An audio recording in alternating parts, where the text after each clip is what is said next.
Hey, this is Dave DeCamp from antiwar.com. This is anti-war news for Monday, July 31st, 2023.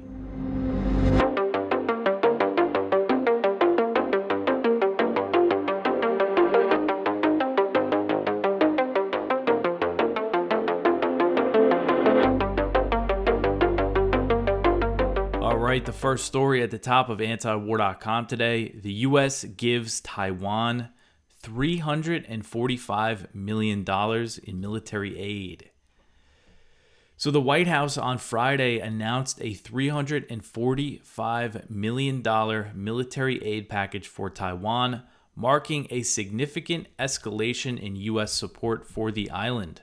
So the U.S. has sold weapons to Taiwan since Washington severed diplomatic relations with Taipei in 1979, but has never financed the purchases or provided arms free of charge.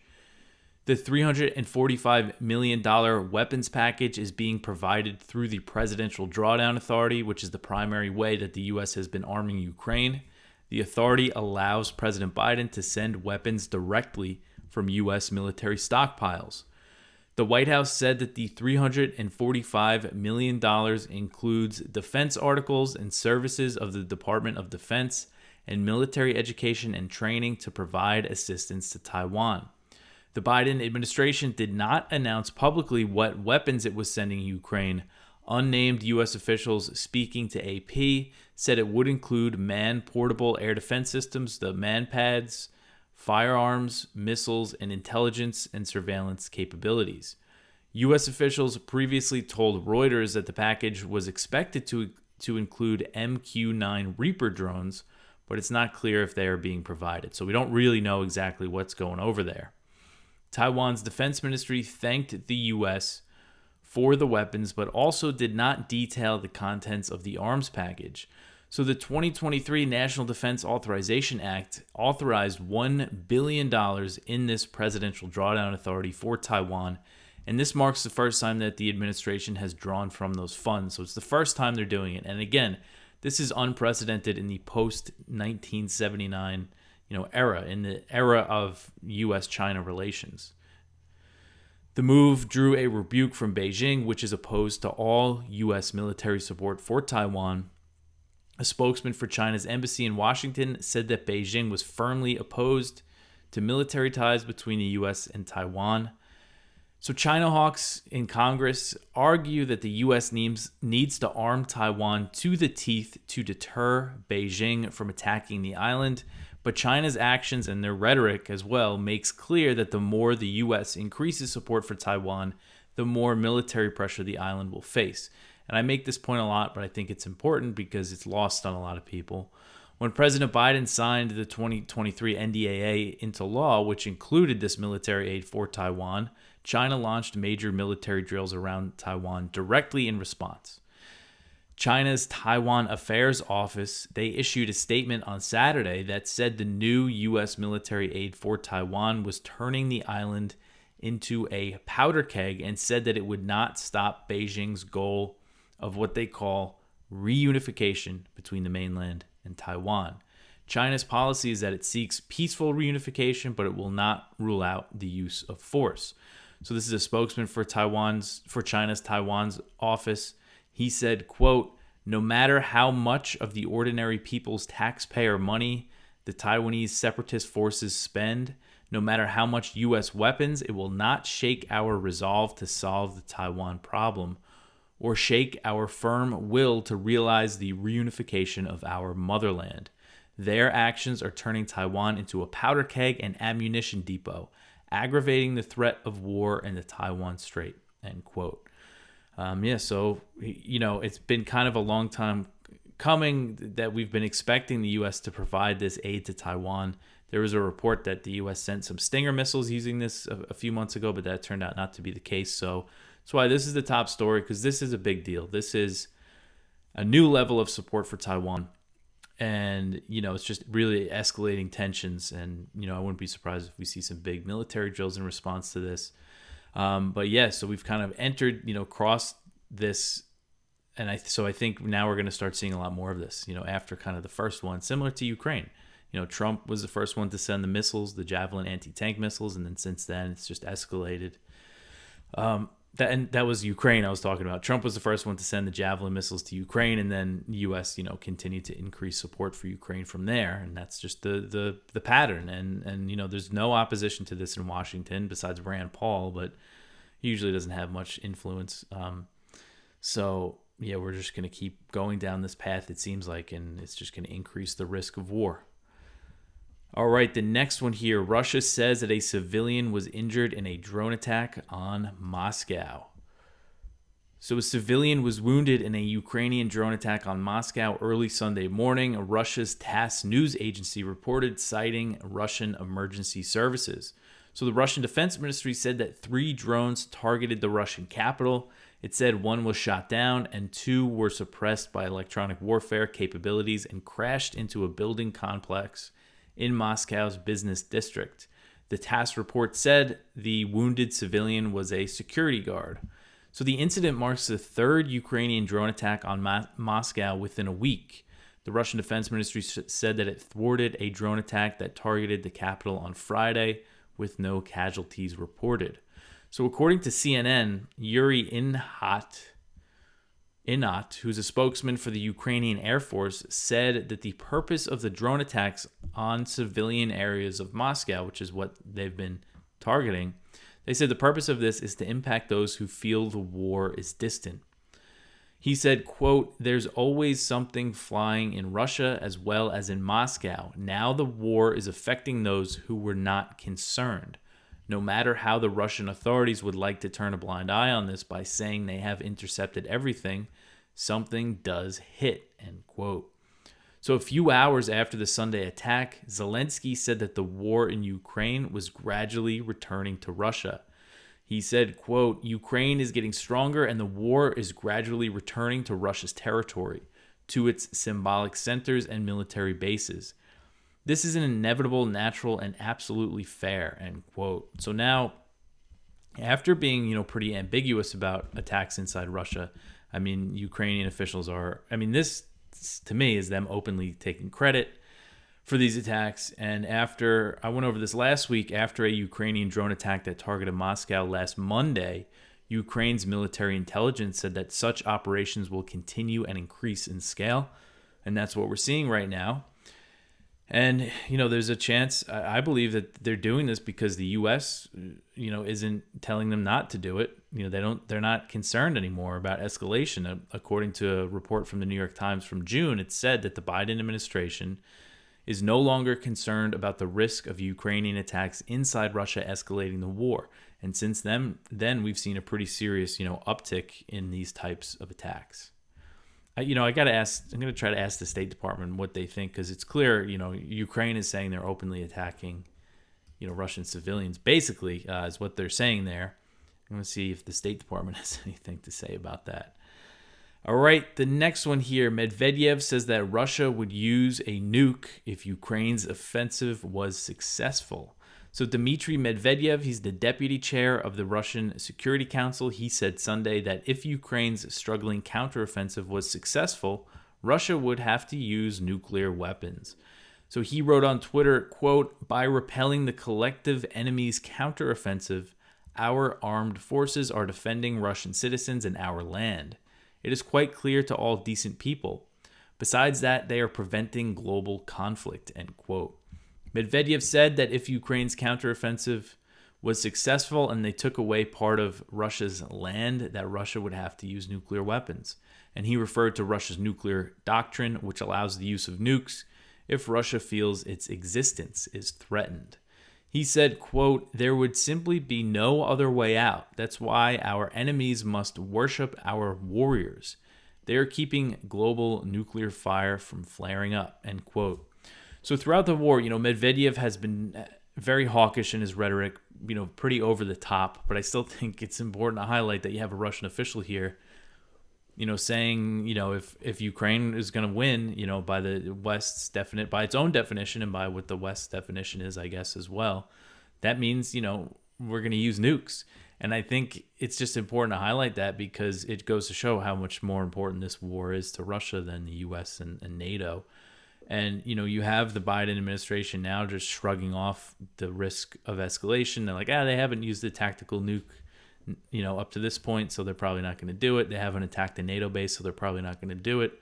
That's their logic. And, this just shows the danger that we're dealing with here by the U.S., fueling this proxy war against Russia on its border. So, it's definitely concerning. I try not to be too, alarmist or hyperbolic, but, I would, if one morning we woke up and, there was news that Russia bombed a NATO base or that we were at war with Russia in some other way, I wouldn't be surprised. This is just where we're at now. It's definitely, pretty concerning, I would say. All right, the next one here, the U.S. authorizes hazard pay for troops in Ukraine. So the Pentagon has authorized additional hazard pay for U.S. troops in Ukraine, and this is based on a report from Military Times. So this news highlights the small U.S. military presence in Ukraine, although it's unclear how many U.S. troops are actually there. So according to one of the Pentagon documents that was leaked on Discord, that said that there was a total of 29 Department of Defense personnel inside Ukraine as of March 2023. So that number included 14 special operations soldiers. According to the document, there were 97 total NATO special operations soldiers in Ukraine at the time. So that includes the U.S. troops. It's unclear what they're doing there. We don't know what they're up to. If they're at who knows, how close they are to the fighting. So other U.S. military personnel inside Ukraine include members of the Marine Security Guard Security Augmentation Unit, and they're typically deployed for embassy security, so that's probably why they're there. And again, this is according to that document. And there's also officials with the Defense Attaché, which is a U.S. military officer that is assigned to an embassy, and members of the Office of Defense Cooperation.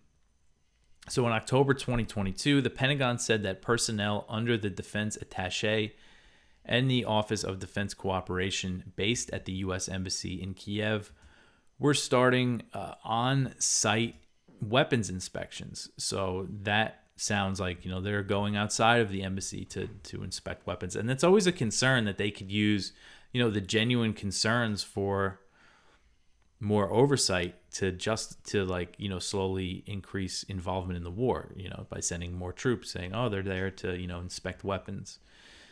So the Military Times report said that U.S. troops in Ukraine would now earn an extra $7.50 per day, capped at $225 per month, in addition to their base salary and other bonuses.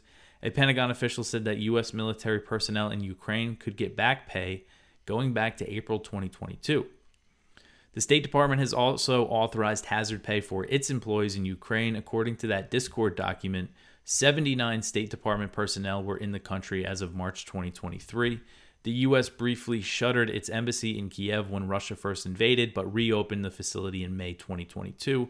Besides the military and diplomatic presence in Ukraine, the CIA also has a presence on the ground, according to multiple media reports. So hazard pay, $7.50 if you're in Ukraine. That doesn't seem like much to be in a war zone, but what do I know? All right, so I want to mention our sponsor for today's show, and that is the Expat Money Summit, which is hosted by Mikkel Thorup, who is a listener of this show, supporter of antiwar.com, and he runs Expat Money, and his work, he focuses on helping people who are thinking about moving outside of the country or getting citizenship in another country or some kind of residency, so they have like a backup plan. And it's very interesting what he does. It's something I'm definitely interested in. And this summit is going to be held on October 2nd to October 6th. And the best part is it is free. So if you go to expatmoneysummit.com, you can sign up to get your free ticket. All you have to do is put your email in. So go do that. And you can... there's a few points here that goes over what they're covering at this big summit, residencies and citizenships, which is, the big thing when we talk about, moving outside of the country, of course.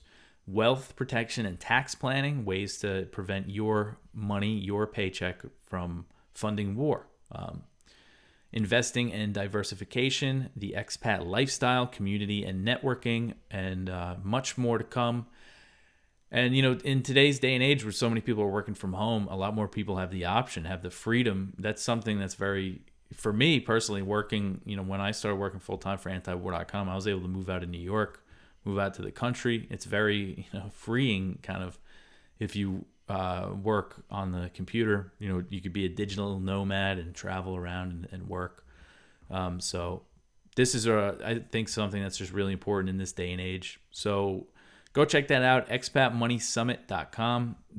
Big name speakers including Peter Schiff, Mark Faber, Dr. Ron Paul, Doug Casey, Jim Rogers, and many, many more. expatmoneysummit.com. All right, back to the news here. So Saudi Arabia to host Ukraine talks, what they're calling Ukraine peace talks, except Russia's not going to be there. So this article is from Kyle Anzalone at the Libertarian Institute. Saudi officials have invited diplomats from 30 countries, to attend talks on the Ukraine war in early August. While it is unclear which countries will send a representative to Jeddah, Saudi Arabia did not extend an invitation to Russia. So Riyadh hopes that officials from up to 30 countries, including the US, Ukraine, India, Brazil, Indonesia, Egypt, Mexico, Chile, and Zambia, will attend the talks slated for August 5th and 6th. So those are, a few of the major non-aligned countries. And really, the whole idea of this summit that they're trying to, call peace talks, if you see the reports in this, in the Wall Street Journal, it's Saudi Arabia hosting Ukraine peace talks. I got excited when I saw it. I thought, oh, wow, are Russia and Ukraine going to talk? No, they're not. And the point of this, what the U.S. and its allies want to do is try to convince these countries to, side more with Ukraine and adopt Ukraine's demands for an end to the war, which is a full Russian withdrawal, which is really, a non-starter for peace talks. So, this is certainly not conducive to peace. That's just the reality. It doesn't really matter how you feel about what Russia's doing in Ukraine. The reality is the demands for a complete Russian withdrawal, which includes Crimea, is just a non-starter for peace talks. So it's not clear yet who is, if all these countries are going to attend, and National Security Advisor Jake Sullivan is expected to be the U.S. representatives. And they held similar talks recently in Denmark back in June, and the purpose of the meeting was to endorse principles that would underpin any settlement put forward by Zelensky. All right. So the next one here, the Senate overwhelmingly passes the $886 billion NDAA. So the Senate on Thursday night passed its version of the 2024 National Defense Authorization Act in a vote of 86-11. The bill authorizes a record $886 billion in military spending.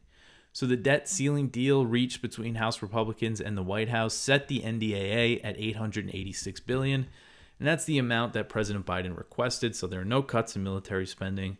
Surprise, surprise. Hawks in Congress are planning to even, add to that figure by passing emergency supplemental funding, which is not limited by the debt ceiling deal.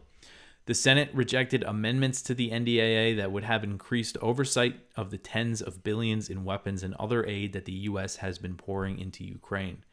An amendment introduced by Senator Rand Paul to require audits and investigations of Ukraine aid failed in a vote of 20-78, with only Republicans supporting the measure. So the Senate also rejected an amendment to establish a lead inspector general for Ukraine aid. So that failed in a vote of 51-48, which they had the majority, but for some reason that amendment needed 3/5 majority. I don't know why, but so that failed. But it's interesting that it got more support. So the House passed its version of the NDAA earlier this month. So the next step is for the two chambers to negotiate the finalized version that will head to President Biden's desk. The House version is also worth $886 billion, but there's going to be some issues because the House Republicans included amendments relating to social policies in the military. And because of that, the House NDAA narrowly passed in a vote of 219-210, which fell along partisan lines for the most part. And, NDAAs usually pass overwhelmingly, they get approved. So that was only narrow. Again, it's not that they're against huge amounts of military spending. It's that the Democrats didn't like these kind of culture war amendments that were added to the NDAA. So we'll see. Who knows how that's going to play out? Maybe it'll delay the NDAA. Then that could be some good out of this. That maybe they won't have money to spend on the military for a little while. But we'll see. All right, the next one here, the U.S. rejects Australia's call to drop charges against Assange. So Secretary of State Antony Blinken on Saturday rejected Australia's concerns about WikiLeaks founder and Australian citizen Julian Assange, who faces up to 175 years in prison if extradited to the U.S. and convicted for exposing U.S. war crimes. So Blinken was in Australia with Secretary of Defense Lloyd Austin to discuss bolstering military ties between the U.S. and Australia. At a press conference during the visit, Australian Foreign Minister Penny Wong said Canberra has made clear to Washington that it wants the U.S. to drop its case against Assange. She said, quote, "We have made clear our view that Mr. Assange's case has dragged on for too long and our desire that it be brought to a conclusion. And we've said that publicly, and you would anticipate that that reflects also the position we articulate in private," end quote. So Blinken was there, and he confirmed that the issue has been discussed, but rejected Australia's concerns. He said Australia must recognize the U.S.'s position on Assange, claiming the WikiLeaks founder's alleged actions risked very serious harm to national security. Blinken said, quote, "Mr. Assange was charged with a very serious criminal conduct in the United States in connection with his alleged role in one of the largest compromises of classified information in the history of our country. So I say that only because just as we understand sensitivities here, it's important that our friends understand sensitivities in the United States," end quote. So Assange has been indicted under the Espionage Act by the U.S. Justice Department related to documents WikiLeaks published that it obtained from former Army Private Chelsea Manning. But Assange obtained that material using standard journalistic practices. And if he's convicted in the U.S., it would set a very grave precedent for press freedom. So Assange has been held in London's Belmarsh prison since April 2019. He recently filed another appeal against the UK's decision to extradite him to the United States. Wong said, quote, "Mr. Assange has filed a renewal of appeal application in the UK. The Australian government is not party to these legal proceedings, and nor can we intervene with them. Having said that, we will continue to offer him consular assistance and to convey our expectations about his treatment," end quote.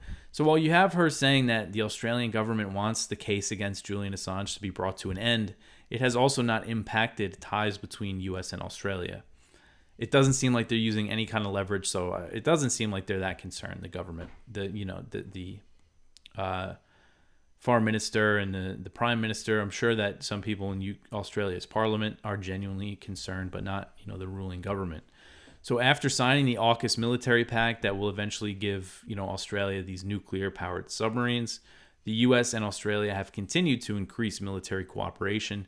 After these 2 days of talks in Australia, the two sides announced that the U.S. would expand its military presence in the country by sending more submarines, adding regular rotations of U.S. Army watercraft, and collaborating on joint missile production. Australia is going to start making some missiles for the U.S. And the U.S. expansion in Australia is part of its military buildup to prepare for a future war with China.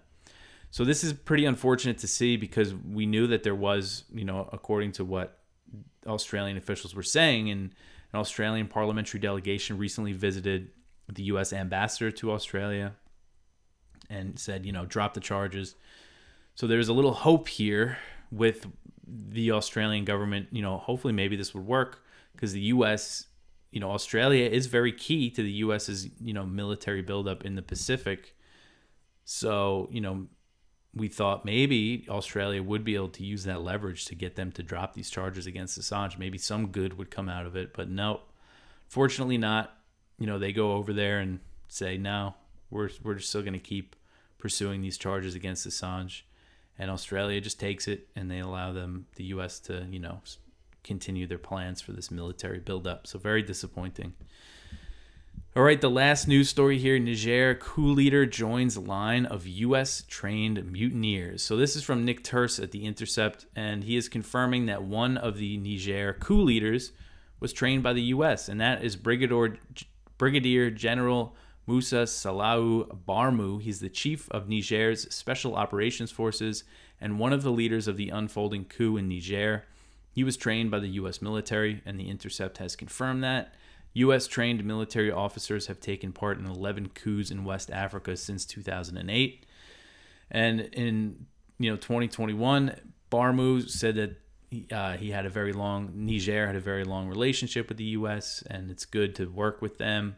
And just last month, he met with Lieutenant General Jonathan Braga, who's the head of U.S. Army Special Operations Command at Air Base 201, which is this big drone base in the Nigerian city of Agadez, and that serves as the linchpin of an archipelago of U.S. outposts in West Africa. He did not return phone calls or text messages from The Intercept. So a U.S. official tracking the coup confirmed Barmu's relationship with the U.S. military and said that he was probably not alone, basically saying we're going to learn that more of these coup leaders were trained by the U.S. Again, the U.S. is very involved in Niger, has about 1,100 troops and this big drone base. And so far right now, the situation with the coup, the EU suspended aid. The U.S. is threatening to suspend aid to Niger. So we'll see how it plays out. So again, just because these military officers were trained by the U.S., that doesn't mean that this is like a U.S.-backed or orchestrated coup. It just goes to show how, because a lot of times after these coups, the governments, kind of turn away from the U.S. and become more friendly to Russia. And it just kind of shows what a failure of policy this whole counterterrorism strategy in Africa is. And Terse puts the numbers in again, just staggering numbers. In 2002 and 2003, there were 9 terrorist attacks in Africa. And that's when the U.S. started giving this counterterrorism support to Niger. So 9 attacks in those 2 years. Last year, there was 2,737 in just Burkina Faso, Mali, and Western Niger alone. So complete abysmal failure. And that's U.S. That's the terror wars. That's what it is. Complete failure. So that's the situation there. That's it for the news for today. Go check out our Viewpoints. We have one from William D. Hartung, Oppenheimer and the Birth of the Nuclear Industrial Complex. I still haven't seen that movie. I was going to try to see it this weekend, but I didn't make the time for it. One from Ted Snyder, America's Cruel Policy in Ukraine. One from James Bovard, The Iraq War was a systematic atrocity. That's over at the Future Freedom Foundation. One from Brad Pierce. So this is a good background on the Niger coup. The last domino falls in the Sahel. And he makes that point that, the training doesn't mean that this is U.S. backed, but it's just more of a demonstration of a failure in, the U.S. policy over there. And our spotlight is from Aaron Mate at his Substack. The U.S. admits pushing Ukraine into a fight that it cannot win. That's it for me for today. You could always help us out at antiwar.com/donate. Like and subscribe on YouTube, Odyssey, Rumble. Share the show. Follow us on Twitter. At @TheCampDave is me. At antiwarcom is the antiwar.com account. I appreciate all the comments and the engagement. I will be back tomorrow. Thanks for listening.